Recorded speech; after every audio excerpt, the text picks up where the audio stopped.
चिल्लाते चिल्लाते। कभी कभी पहाड़ में चढ़ते पैर फिसल जाता है, गिर पड़ते हैं, देखा खट के ऊपर लेटा हुआ है। कभी कभी खट से भी नीचे गिर जाते हैं। ये सारे प्रपंच आप स्वप्न में देखा अज्ञान अवस्था में, और जगने के बाद कोई स्वप्न प्रपंच नहीं। न भूख प्यासे भोजन किया था, पानी पीकर सोया था, सपने में देखा मैं भूखा हूँ, प्यासा हूँ। जग जाने के बाद फिर पानी पीना पड़ता है। सपने प्रपंच में भूखा था, प्यासा था, जग गया, तुरंत जाकर पानी पीते हैं। पेट में पानी भरा हुआ है, पानी पीने की आवश्यकता नहीं है। ज्ञान हो जाने पर कुछ भी नहीं, स्वप्न प्रपंच बिल्कुल नहीं है। अज्ञान अवस्था में सब कुछ है। इसी प्रकार स्वप्न में आप देखा, आप अकेले नहीं, आपसे भिन्न बहुत लोग थे, शत्रु मित्र, पशु पक्षी मनुष्य जड़ चेतन सब थे। पेड़ पौधे भी झगड़ा करने वाले भी होते हैं, चलते हंसते खिलते नाचते सब चल रहा है, कोई नहीं आपसे भिन्न। इसी प्रकार अज्ञान अवस्था में सारा प्रपंच दिखता है, नाना दिखते हैं, उसमें भेद विलक्षण भी दिखता है। गुरु शिष्य भी बनते हैं, शास्त्र भी उपदेश करने वाले, ये सब कुछ है। लोक भी भिन्न भिन्न है, मर्त्य लोक है, स्वर्ग है, नरक है, जीव भी भिन्न प्रकार, ये सब अज्ञान अवस्था में है। और जब ज्ञान हो जाए तब बंधन नहीं, मोक्ष नहीं, ना ईश्वर है, ना शास्त्र है, ना तो गुरु है, एक अद्वितीय शुद्ध ब्रह्म है। ये ज्ञान हो जाने पर मोक्ष नित्य है, मोक्ष की उत्पत्ति नहीं होती है।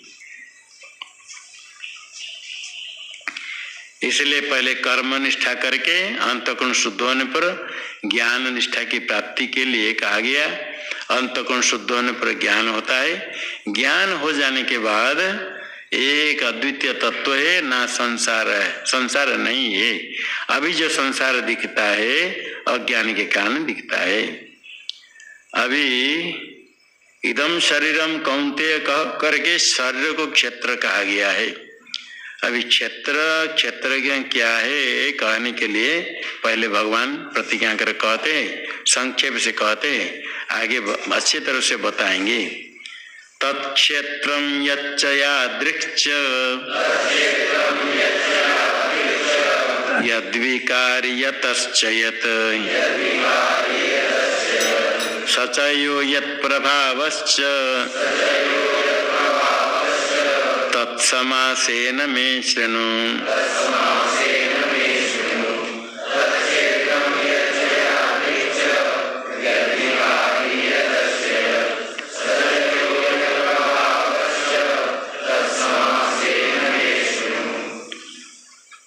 यच्च तत्क्षेत्रम यादृक्च यत्तत्क्षेत्रम यद्विकारी यतश्च यत् सच यह यत्प्रभावश्च तत् में समासेन शृणु। क्षेत्र क्या है, क्षेत्र के क्या है उसको मैं बताऊंगा ठीक ठीक करके, समासेन संक्षेप से सुनो। तत्क्षेत्रम यत् तत्शब्द से इदम शरीरम कौन्तेय क्षेत्रमित्य विद्यते कहा था। जो इदम शरीर कहा था वो शरीरम यत् वो क्षेत्र है, यत् जो शरीर क्षेत्र है वो जो है सुनो। और यादृक्च जैसे अपने धर्म विशिष्ट जो धर्म इसमें है जिस प्रकार है वो क्षेत्र जो है, और यादृक जिस प्रकार है उसमें जो प्रकार धर्म है। और यद विकारी जिस कार्य का विकारी है उसमें जो विकार होते हैं, शरीर में जो जो विकार होते हैं जिन जिनके विकार से युक्त होता है यद विकारी, जो विकार से युक्त है शरीर। यतश्च और जिससे ही एक जो कार्य यत कार्यम उत्पद्यते, जिससे जो कार्य उत्पन्न होता है ये सब मैं कहूंगा सुनो। एक क्षेत्र के लिए कह दिया। सच यो स कौन से पुल्लिंग है क्षेत्रज्ञ, सचैह क्षेत्रज्ञ पहले कहा था, जो क्षेत्रज्ञ यत प्रभावश्च, उसमें जो प्रभाव है, क्षेत्रज्ञ तो चेतन है, परमात्मा है। क्षेत्रज्ञ चापि मां विद्धि, किंतु उपाधि के कारण उसमें जो प्रभाव आ जाता है, जो शक्ति आ जाती है, ये भी कहूँगा। तत्समासेन में सुनो, समासेन संक्षेप से मैं कहूँगा, सुनो। क्षेत्र और क्षेत्रज्ञ का यथार्थ स्वरूप स्पष्ट रूप से मैं कहूँगा, संक्षेप से मेरे वाक्य से सुनो। सुनो सुनो कहने का अभिप्राय क्या है? सुन करके निश्चय करो, ग्रहण करो। कहते मैंने उनको बहुत कहा किंतु सुने नहीं। सुने तो सब, मानते नहीं। हमने बहुत कहा किंतु हमारे प्रार्थना स्वीकार नहीं करते हैं। तो कहते बहुत कहने पर भी वो सुनते ही नहीं। सुनते नहीं का क्या अर्थ है? सुन करके ग्रहण प्रार्थना का स्वीकार नहीं करते हैं। इसी प्रकार भगवान कहते सुनो का अर्थ नहीं खाली सुन लो, एक कान से घुसाओ दूसरे कान से निकाल दो, कहेंगे हाँ सुन लिया, ऐसा नहीं। सुनने का अर्थ सुन करके निश्चय करो और उसी प्रकार अनुष्ठान करो, आगे ऐसे प्रवृत्त हो, ये शून्य है। श्रवण भी ऐसा है, श्रवण करने का अभिप्राय तात्पर्य का निश्चय करना और आगे जैसे उपदेश किया ऐसे करना। सुनते हैं ये करना चाहिए, नहीं करना चाहिए, किंतु करते समय कुछ नहीं होता है, तो ये श्रवण नहीं हुआ। श्रवण में जैसे शास्त्र में श्रवण करते हैं ऐसे ही स्वयं मार्ग पर चले। मार्गदर्शन मिलता है शास्त्र के द्वारा, आचार्य के द्वारा, आगे मार्ग पर चलना चाहिए अधिकारी को। इसे सुनो, सुनकर निश्चय करो और समझो, ठीक ठीक जो कहते हुए करो। अभी क्षेत्र क्षेत्रज्ञ का यथार्थ ज्ञान चाहिए, वही ज्ञान है जो उसी को ही यहाँ स्पष्ट करेंगे। क्षेत्र क्षेत्रज्ञ का यथार्थ स्वरूप निर्णय होगा। वो ज्ञान की भगवान पहले स्तुति करते हैं, क्योंकि श्रोता समझेंगे क्या ये क्षेत्र क्षेत्र के जानने से क्या होगा, हम तो परमात्मा का ध्यान करेंगे। बहुत लोग कहते हैं क्षेत्र क्षेत्र के क्या क्या नए नए शब्द लाते हैं, ये सब हमको जरूरत नहीं, भगवान का नाम लो। क्षेत्रज्ञ क्या है, क्षेत्र क्या है, बड़े कठिन लगता है, कड़क लगता है। सरल है, भगवान है, राम राम करते रहो, इससे क्या मिलेगा। इसलिए भगवान कहते इसको थोड़ा समझो, इसको जानने से क्या लाभ है। ऋषिभिर बहुधा गीतम छंदोभिर विविधैः पृथक् ब्रह्मसूत्र पदैश्चैव हेतुमद्भिर्विनिश्चितैः।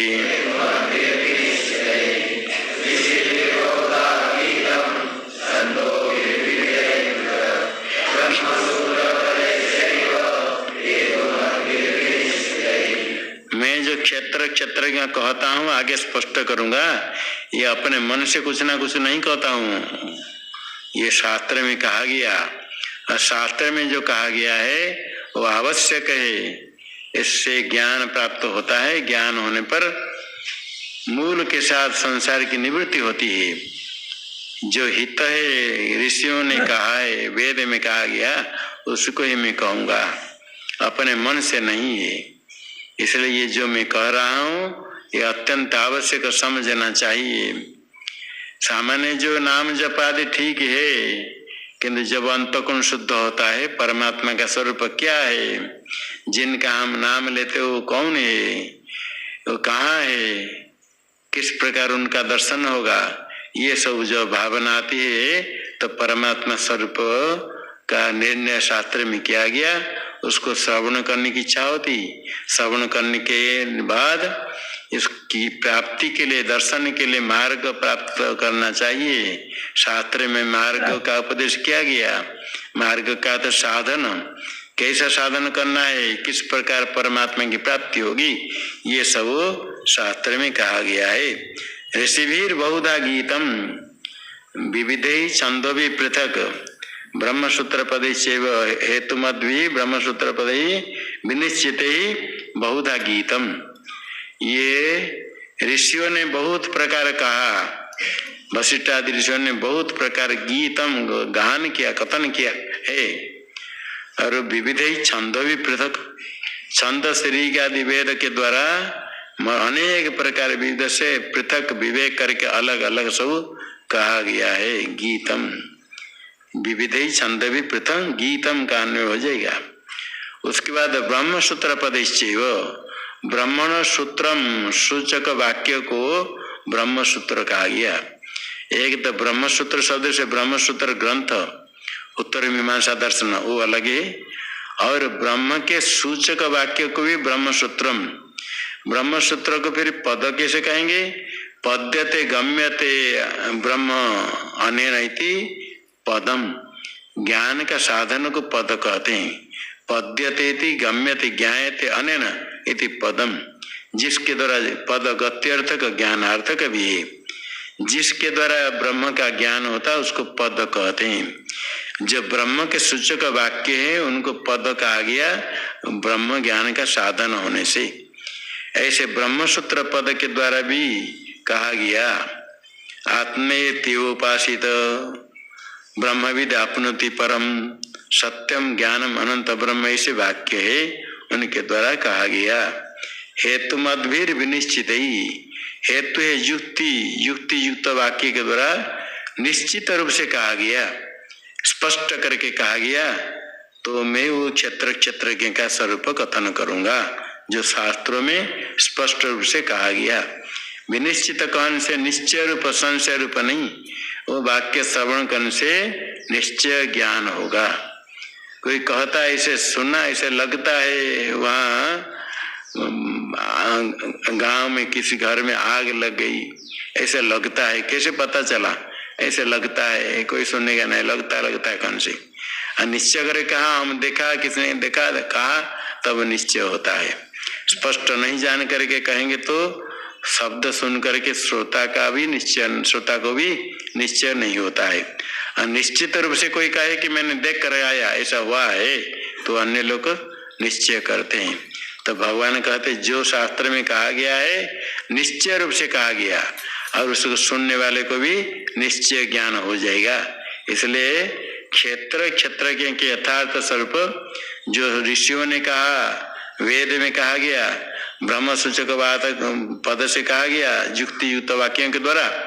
ब्रह्म सूत्र ये व्यास जी के द्वारा ब्रह्म सूत्र उसको भी ले सकते हैं, क्योंकि ब्रह्म के सूचक वाक्य को लेंगे ब्रह्म सूत्र। छंद शब्द से वेद वाक्य आ गया, इसलिए ब्रह्म सूत्र पद से जो दर्शन उत्तर मीमांसा दर्शन व्यास के द्वारा रचित युक्ति युक्त वाक्य से कहा गया है। क्षेत्रज्ञ दोनों का यथार्थ स्वरूप।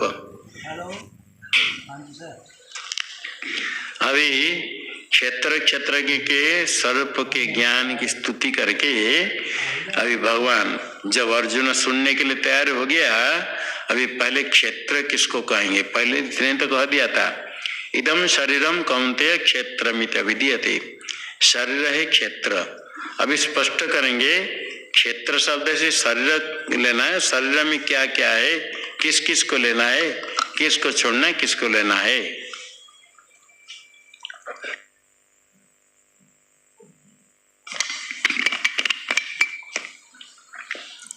इस शरीर में भी क्या क्या है, बहुत कुछ है शरीर में, क्या पदार्थ है इसको भी जानना चाहिए।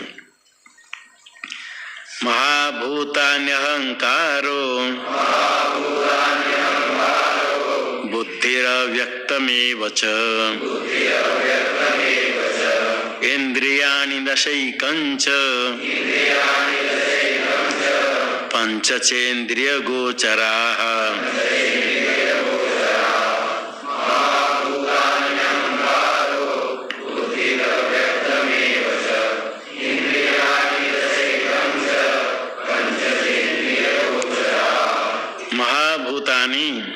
अहंकार बुद्धिर अव्यक्तमेव च इंद्रियाणि दश एकम च इंद्रिय गोचरा पंच च, और आगे भी है। पहले महाभूतानि, महांति चतानि भूतानि जैते महाभूतानि। महाभूत है पांच, आकाश वायु तेज जल पृथ्वी, सारा कार्य में व्यापक है, इनसे ही सारा कार्य बनता है। उत्पत्ति काल में अपंचीकृत भूत की उत्पत्ति होती है, सूक्ष्म भूत कहते, तन्मात्रा भी कहते हैं। शब्द तन्मात्रा, स्पर्श तन्मात्रा, रूप तन्मात्रा, रस तन्मात्रा, गंध तन्मात्रा, कहीं कहीं कहते अपंचीकृत भूत है, कहीं का सूक्ष्म भूत कहा जाता है। उत्पत्ति काल में जो तन्मात्रा है, सूक्ष्म भूत है, उनको लेना, महाभूतानि 5 लेना है। वो प्रत्यक्ष दिखता नहीं, सूक्ष्म है। 5 भूतों को मिला करके पंचीकरण करते हैं, मिला करके तो वह स्थूल होता है और प्रत्यक्ष का विषय होता है। अपंचीकृत भूत से जो कार्य बनते हैं वो कार्य सब सूक्ष्म शरीर में है। ज्ञानेन्द्रिय, कर्मेंद्रिय, प्राण, मन, बुद्धि, ये सूक्ष्म भूत का कार्य है। यहाँ महाभूत शब्द से स्थूल भूत नहीं लेना, क्योंकि पंचचेन्द्रिय गोचरा, इंद्रियों का जो विषय है ये स्थूल भूत ही है। सूक्ष्म भूत इंद्रिय का विषय नहीं होता है, इसलिए पंचच इंद्रिय गोचरा कहने से स्थूल भूतों का ग्रहण हो जाएगा। यहाँ महाभूत शब्द से सूक्ष्म भूत लेना। और अहंकार, अहंकार पहले दृक्, चेतन और जड़ दोनों का एकत्व होने पर अहंकार होता है। अहंकार से ही तन्मात्रा की उत्पत्ति होती है। तो महाभूत का कारण अहम प्रत्यय अहंकार। अंतकरण है मन, बुद्धि, चित्त, अहंकार, 4 भाग से वृत्ति को लेकर के। अंतकरण में चेतन का प्रतिबिंब चिदाभास दिखता है। चेतन व्यापक, सर्वव्यापक, सर्वत्र है, आकाश के समान। जिस प्रकार घड़ा में जल रख देंगे, जल में आकाश का प्रतिबिंब दिखता है। जब जल देखा तो आकाश प्रतिबिंब वाला ही जल दिखता है। इसी प्रकार अंतकण जब देखेंगे उसमें चेतन का प्रतिबिंब रहता है, चिदाभास। चिदाभास अंतकण में दिखेगा और अंतकण चिदाभास विशिष्ट भी दिखता है।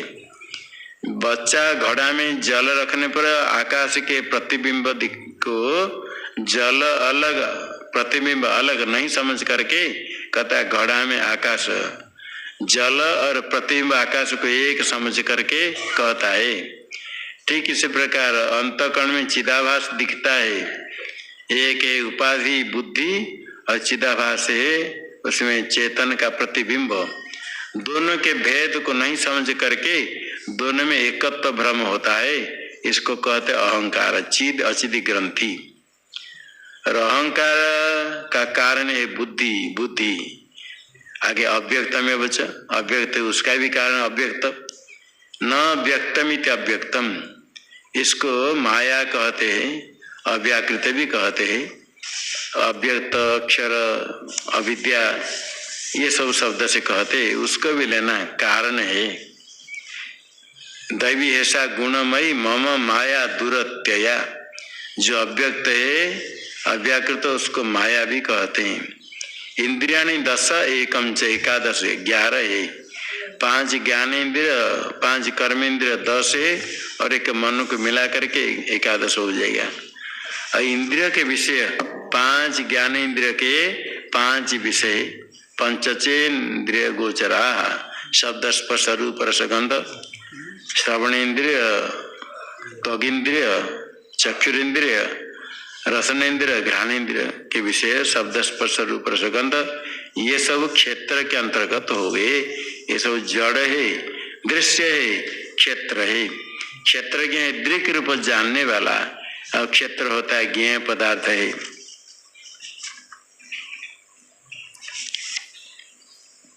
कुछ धर्म क्षेत्र अंतकरण का धर्म है। न्यायिक लोग, तार्किक लोग मानते हैं आत्मा में, अंतकरण में जब चिदाभास दिखता है, दोनों के एकत्व भ्रम होने के कारण उसको ही आत्मा को ही लोग मान लेते हैं। मानने से जो अंतकरण का धर्म वो दिखता है आत्मा में। जल में आकाश का प्रतिबिंब दिखता है, और जल में कंपन होने पर आकाश में कंपन दिखता है। वो जो कंपन दिखता है प्रतिबिंब में, वह है जल का कंपन। सामने दर्पण रखो, दर्पण को थोड़ा हिलाओ तो आपके मुख हिलेगा, हिलेगा मुख? दर्पण हिलाएंगे तो मुख हिलेगा? दर्पणे प्रतिबिंब हिलता जैसे लगेगा, मुख तो स्थिर है, किंतु वो प्रतिबिंब जो प्रतिबिंब में कंपन दिखता है वो दर्पण का कंपन है। जब जल और आकाश का भेद नहीं समझते हैं तो जल का धर्म आकाश में दिखता है, इसको कहते धर्माध्यास। दो पदार्थ का एकत्व भ्रम होता है। लौह पिंड गर्म करेंगे लाल हो जाएगा तो कहेंगे लौह को अग्नि कह देते हैं, अग्नि अलग लौह अलग। ठंडा हो जाता है थोड़ी देर में अग्नि चला जाएगा, लौह केवल रहेगा, किंतु गर्म होने पर लाल हो जाने से उसको अग्नि भी कहते हैं, लौह भी कहते हैं। दोनों में एकत्व भ्रम एकत्व अध्यास होने पर अग्नि का दाहकत्व लोह में दिखता है। लोह में जो वर्तुलत्व है ऐसे गोलाकार है, यो अग्नि में दिखता है।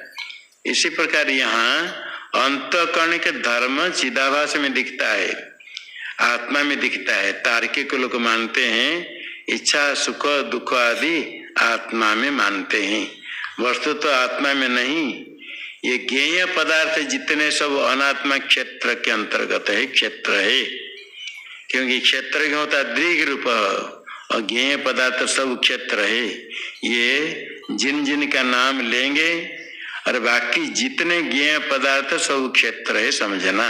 इसलिए भगवान स्पष्ट कर देते हैं जिसको जिन गुणों को बड़े बड़े तार्किक लोग आत्मा का गुण मानते हैं वो ज्ञेय होने के कारण आत्मा का गुण नहीं, वो तो क्षेत्र का धर्म है।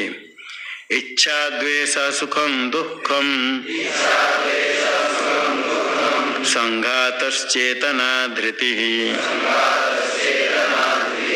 एतत् क्षेत्रं समासेन सविकारमुदाहृतम्।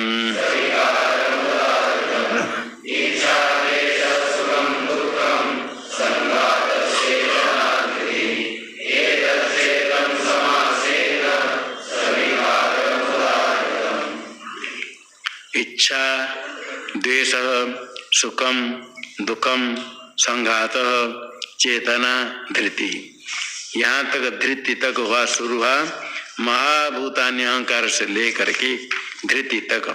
एतत् क्षेत्रम सविकारम समासेन उदाहृतम, ये क्षेत्र है विकार कार्य के साथ समासेन का तो संक्षेप से कहा गया। अलग अलग नाम लेंगे तो बहुत है, ये इतने समझ लिया। बाकी इस प्रकार जितने ज्ञेय पदार्थ है सब क्षेत्र है। इच्छा भी क्षेत्र है, क्षेत्र का धर्म क्षेत्र है। इच्छा है इष्ट वस्तु को देखने से प्राप्त करने की इच्छा आती है, ग्रहण करने की इच्छा होती है। सुख की इच्छा सब करते हैं, सुख साधन की इच्छा करते हैं। जो वस्तु का कभी अनुभव भोग हुआ था, अभी उसी जाति आम पहले खाया था, उसे आम को फिर देखो तो खाने की इच्छा होती है? उसे आम को फिर देख सकते हो? जिसको खा लिया वो आम को फिर नहीं देख सकते। तो उसी समान जाति आम का भी मिला, तो इस प्रकार आम मैंने पहले कहा था बड़ा मीठा है, अभी उसको खाने की इच्छा होगी। तो जातीय जिसका भोग हुआ है तो जातीय उस वस्तु को देखने पर इच्छा होती है, इष्ट सुख सुख साधन की इच्छा होती है। द्वेष है दुख का द्वेष, दुख में सब का द्वेष है, और दुख साधन में भी द्वेष है। सर्प बिच्छू आदि शत्रु दुख साधन द्वेष है। और वो इष्ट वस्तु की प्राप्ति होने पर मन में उल्लास होता है, सुख होता है, जो सबको अनुकूल है। सुख किसको प्रतिकूल है? कोई चाहता है सुख? सब चाहते सुख। दुख कोई नहीं चाहता, दुख है प्रतिकूल। सर्वेशाम अनुकूल वेदनीयम सुख का लक्षण है, दुख है सर्वेशाम प्रतिकूल वेदनीयम, दुख सबको प्रतिकूल, कोई नहीं चाहता है। ये इच्छा द्वेष सुख दुख ये सब क्षेत्र है, क्योंकि ज्ञेय है। इच्छा को भी आप जानते हो, द्वेष को भी जानते हो, सुख दुख का अनुभव करते हो, इसलिए क्षेत्र है। और क्षेत्रज्ञ का धर्म भी नहीं है, आत्मा का धर्म नहीं है। जो ज्ञेय पदार्थ है वो क्षेत्रज्ञ का धर्म नहीं, क्षेत्र का धर्म है। जिसको हम देखते हैं, आप पुष्प देखते हो, पुष्प आप है, पुष्प में रूप आपको दिखता है, रूप आप में है, पुष्प का जो रूप वो आप में नहीं है। जो ज्ञेय पदार्थ है हम नहीं है, हमारा धर्म भी नहीं है। जिसको हम जानते हैं वो हमारा स्वरूप है नहीं, हमारा धर्म भी नहीं है। इसलिए सुख दुखों को भी हम जानते हैं, इच्छा द्वेष को जानते हैं, वो हम नहीं, हमारा धर्म भी नहीं है। और संघात है, कार्यकरण संघात, देह इंद्रिय का समुदाय, ये भी क्षेत्र है। और उसके बाद चेतना, चेतना है अंतकरण में चिदाभास उदय होने पर और चैतन्य चिदाभास से व्याप्त होने पर उसको चेतना शब्द से कहते हैं। वो भी ज्ञेय होने के कारण क्षेत्र है। धृति है धैर्य, धैर्य धृति के कारण देह इंद्रिय आदि का धारण किया जाता है, वो भी क्षेत्र है क्योंकि ज्ञेय है। ज्ञेय पदार्थ जितने हैं सब क्षेत्र है। जिनका नाम लिया उनको उनका ग्रहण करना, जिनका नाम नहीं लिया उनका भी ग्रहण करना, सब ज्ञेय पदार्थ क्षेत्र है। एतत् क्षेत्रम समासेन सविकारम उदाहृतम, सविकारम विकार के साथ सब कार्य वर्ग के साथ पूरा क्षेत्र बता दिया। अव्यक्त माया से लेकर के कार्य, उसमें महत्त्व बुद्धि अहंकार तन्मात्रा भूत भौतिक प्रपंच सब आ गया। और इनके धर्म सब क्षेत्र के अंतर्गत है, ये क्षेत्र समझ लिया। जो क्षेत्र कहा गया वो महाभूतानि अहंकार से लेकर धृति तक, ये 1.5 श्लोक में कहा गया क्षेत्र। इनको समझ, इंद्रिय, इंद्रिय के विषय मन बुद्धि अहंकार सब क्षेत्र है। और इसको जानने वाला है क्षेत्रज्ञ। क्षेत्रज्ञ क्या है स्वयं कहेंगे, सचयो यत् प्रभावश्च तत्समास न सुनो, भगवान ने कहा क्षेत्रज्ञ के ज्ञान से ही मोक्ष होता है। ये आगे क्षेत्रज्ञ कहेंगे, ज्ञेयम यत् तत् प्रवक्ष्यामि यस् ज्ञात्वा मृतम अश्नुते, आगे कहेंगे। किंतु ज्ञान तो सरल है कहने के लिए, ज्ञेय पदार्थ ब्रह्म तुम हो, ये उपदेश भी सरल है, सुनने में बड़ा अच्छा लगता है, याद भी हो जाता है। हम ब्रह्मास्मि सबको याद है, ब्रह्म सत्यम जगन मिथ्या, ये भी सब जानते हैं। उसका अर्थ पूछेंगे तो नहीं होता है। ये तो जानते, अर्थ जानते हैं, अर्थ नहीं जानने वाले भी याद कर लेते हैं। ऐसे बहुत ही याद है, मालूम नहीं, अर्थ मालूम नहीं। किंतु उसको ज्ञान प्राप्त कैसे करना है? ज्ञान होने के लिए, कोई भी कार्य करने के लिए उसके साधन की आवश्यकता है। भोजन बनाने के लिए अच्छा भोजन बनाने वाले को बुला लाओ, 1 करोड़ रुपया पकड़ा देंगे, तुम भोजन बना दो, बाद में हम तुमको रुपया दे देंगे। सामग्री कुछ नहीं है, कितने समय भोजन बना देगा? सामग्री नहीं तो नहीं बना पाएगा। क्या 50 लोग भी आए, सामग्री चाहिए भोजन बनाने के लिए। खिचड़ी बनाने के लिए कहो तो भी कहे चावल लाओ, दाल लाओ, हल्दी लाओ, पानी लाओ, गैस लाओ, अग्नि के लिए जलाने के लिए लिस्ट बता देता है, तभी बनेगा। तो लौकिक कार्य करने के लिए साधन की आवश्यकता होती है। ज्ञान प्राप्त करने के लिए ज्ञान के साधन की आवश्यकता। अंधकार की निवृत्ति के लिए प्रकाश चाहिए। प्रकाश होने के बाद अंधकार निवृत्ति करने के लिए क्या करना पड़ता है? लाठी लेकर भगाना नहीं पड़ता है, प्रकाश होते ही अंधकार नष्ट होता है। किंतु प्रकाश जलाने के लिए साधन चाहिए। अंधकार है, अंधकार निवृत्ति प्रकाश से हो जाएगी, सबको मालूम है। प्रकाश नहीं है, मैचिस नहीं, टॉर्च नहीं, प्रकाश नहीं, क्या करेंगे? प्रकाश हो जाएगा। कुछ भी करे, प्रकाश जलाने के लिए दीप चाहिए, वो जब तक नहीं तो अंधकार नहीं जाएगा।